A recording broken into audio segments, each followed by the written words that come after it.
All right, drill number 13, isolating the root. Some parts of the country they would say, isolating the root.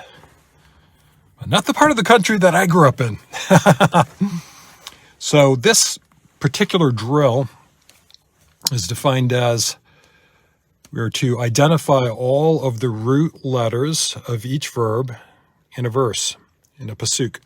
Be ready to explain if any letters have assimilated or dropped out, and the reason why this may be the case. So this doesn't happen in every verse. Once in a while, you'll see it where a letter will either assimilate. Nun is the only letter in the Hebrew alphabet that assimilates. Assimilates means it's swallowed up by the letter that comes after it. And when that happens, it usually leaves a little footprint that it was once there, called a footprint dagesh. In terms of letters dropping off, weaker letters tend to drop off the ends of words, letters like hey. And when you have a hollow word, a word that the middle radical of the root is weak, maybe it contains a vav or a yod, and those tend to drop out when the words are conjugated in some cases. So case-by-case basis. All right, so let's start this morning. First, we're going to read it, and then we are going to go ahead and do our drill in terms of isolating the root. So this would be read, Bil adai rak asher achalu hana'arim.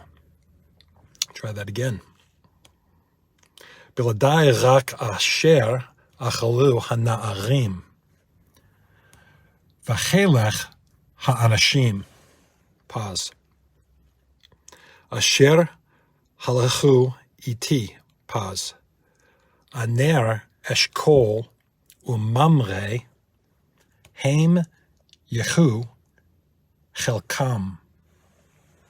All right, there we have it. First drill would be isolate the roots. I only found three verbal roots that were in this passage.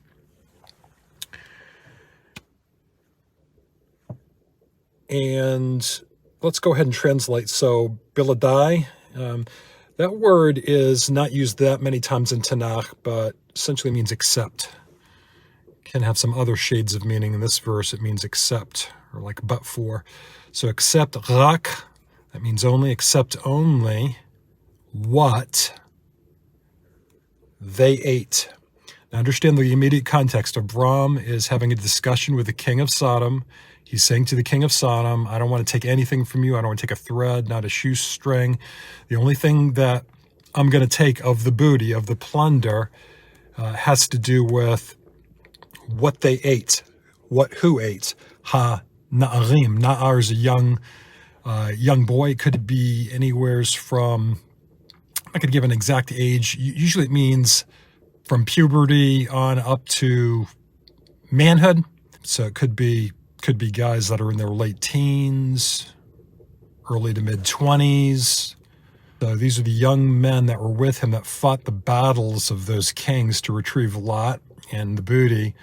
So he's just saying that he's not going to take anything except for what was eaten already by these young men, these warriors that helped Abram. V'chelek and v'chelek ha'anashim. Now, if we just had v'chelek, it would be and a portion. But because that's a construct, it means in the portion of the men, because this has the definite article, hey, this is a construct chain. The rules of Hebrew dictate that the definite article has to be placed at the very beginning of the chain. So that's how we get the translation and the portion of the men, just in case you were wondering. So in the portion of the men which halachu, they went, iti, with me, ate, meaning with. It can, ate can mean that the direct object is coming immediately after. Ate can also mean with. In this case, it means with. And when it means with, oftentimes you have a pronoun that is affixed onto ate. And so the vowels have slightly changed, so it's et. So they're the ones that came or went with me. and then it's going to specify who came with him. So these are probably heads of tribes, I'm guessing. He only gives like the heads, like the patriarchs of whole tribes of people that helped him. Aner is the name of one of them. Eshkol is the name of another. And Mamre, you may remember the tree of Mamre. Well, this is Mamre. This is the big honcho, the head honcho that tree was named after. Mamre. Haim Yehu Chelkam. They will take a portion. So he's just saying that these guys, these heads of these tribes, my guess is because they weren't actually in Avram's household and under his immediate jurisdiction and authority. They were just like helping him. They were neighbors who are helping him, and he doesn't want to insult them, but he is allowing them to take a portion because a portion is really due them. But for Avram and everybody that's part of his household, the ones he has immediate authority, direct authority over, he has the authority to say, no one in my house is going to be taking any of that plunder and loot. And reason being, he didn't want anyone to say, hey, I've made Avram rich. All right, so we have identified the verbal forms. We have achalu, number 1. We have halachu, number 2.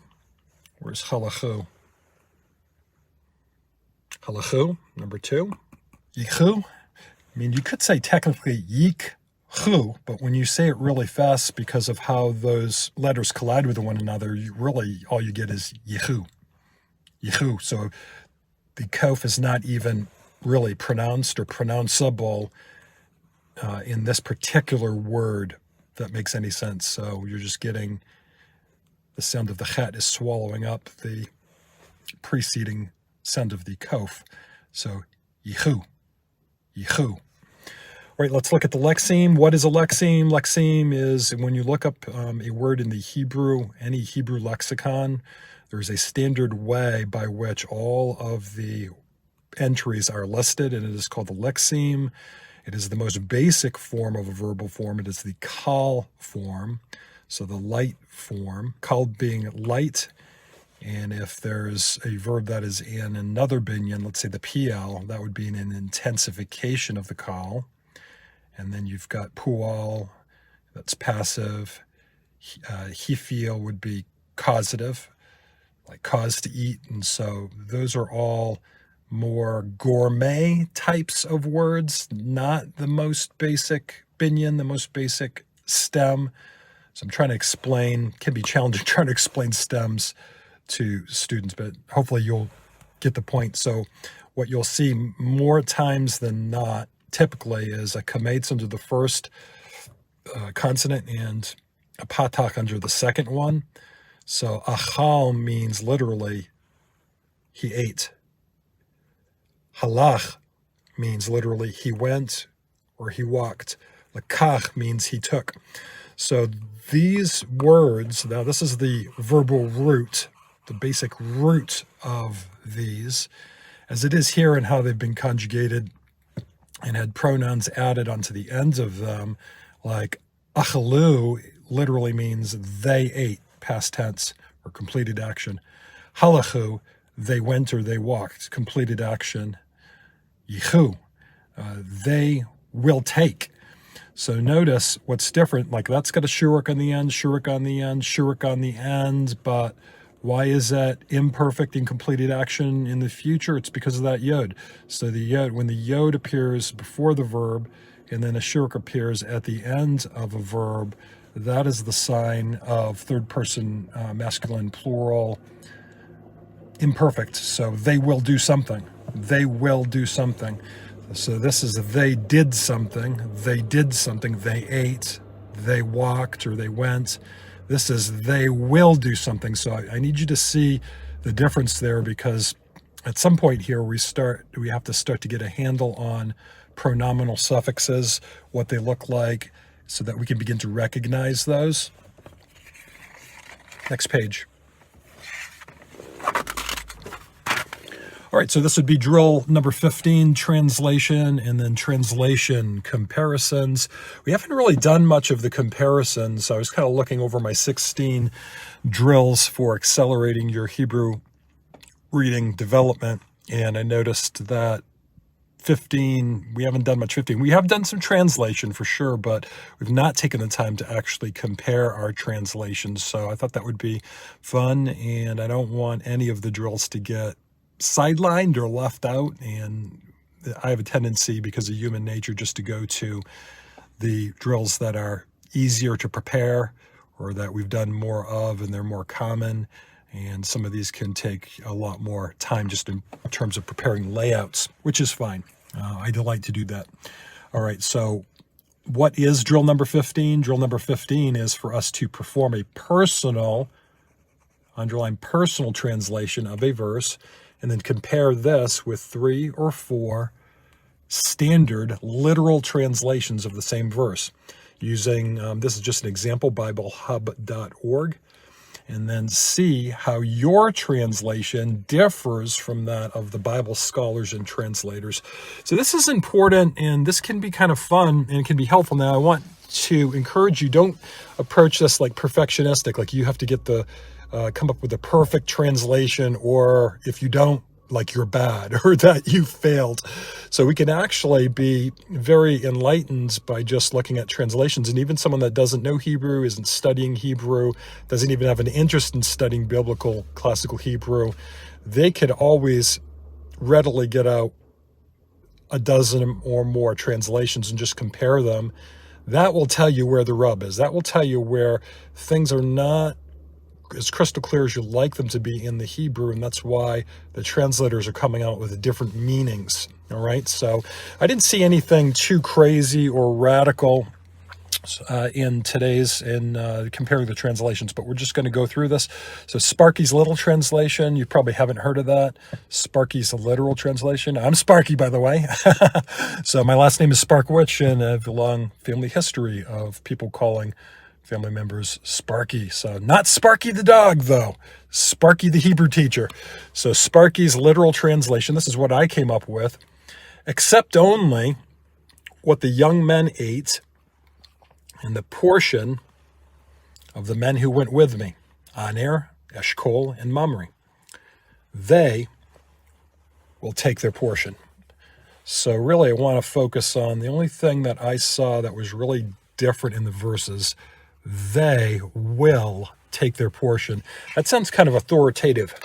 And Avram certainly was a man who operated with a great capacity of authority.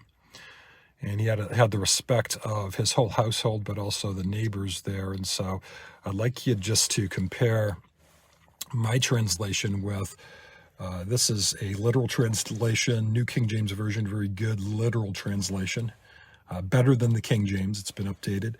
The English Standard Version came out not that long ago, ESV, very solid literal translation. Then I thought it'd be fun to throw in something that wasn't literal. So New International Version is known in the Bible Dynamic Equivalent Version. So that's a thought translation. These other translations are word for word, so they tend to be more literal, more wooden, a bit more awkward, not as free-flowing, not as enjoyable maybe to read, not as easy to read. This is easier to read, but doesn't stick with the text, extremely closely, somewhat closely, but they're trying to convey a thought for thought. So just a side note on Bible versions. I've been around a long time. I've seen a lot of winds of doctrine, and you're always going to have those people that prefer a certain translation or version of Scripture, and then sometimes, unfortunately, they will get a bit cocky and will begin to take pot shots at people who don't see things the way that they see things. And just to set the record straight, if it was the intention of a translation committee to create a literal translation, word for word, and then you had another translation committee like the NIV, and their intention, their goal and intention, and I believe they reached their intention, was to provide a thought for thought translation. It is not appropriate to use the standard of word for word on these guys and say, hey, they blew it here and they blew it here and they missed this and they missed that. Well, hello, that wasn't their intent. They weren't setting out to make a literal translation. And so it's not fair to judge them by that standard. Now, if they had set out to do literal and then they came up with something that was really kind of sloppy and more thought for thought, then yeah, you could nail them because their goal and what they stated they were doing and what you purchased was a literal translation. And so if you're not getting a literal translation, then yeah, that's valid. There's a valid room to criticize. And there's no perfect version, by the way. There is no single, quote, inspired version, of the Bible. And so that may ruffle some feathers in some camps, but I just wanted you to be aware of that. Please don't fall into that doctrinal trap, which it's a wind of doctrine. You need to be aware of it just so that you can avoid it and that you can be a bridge builder instead of someone that causes division in the body of Messiah. So I got my soapbox on that one. So really I want to focus in on the only thing I saw different in these is this last part. They will take their portion. New King James says, let them take their share. Okay, you see the difference? They will take their share. We don't have the tone he used, but they will take their share. Let them take their share. ESV, they may take their portion. Share and portion, really the same words. They may take their portion. And then the NIV, let them have their share. Let them have their share. It really, there's no correct answer. I'm not going to come out with the definitive answer like this is the correct one. There's just a lack of definition, like contextually when you're translating it. Now, if we go back to Yehu, they will take, if we're going to be super literal, right from the Hebrew, that word means they will take. They will take chelkam, their share.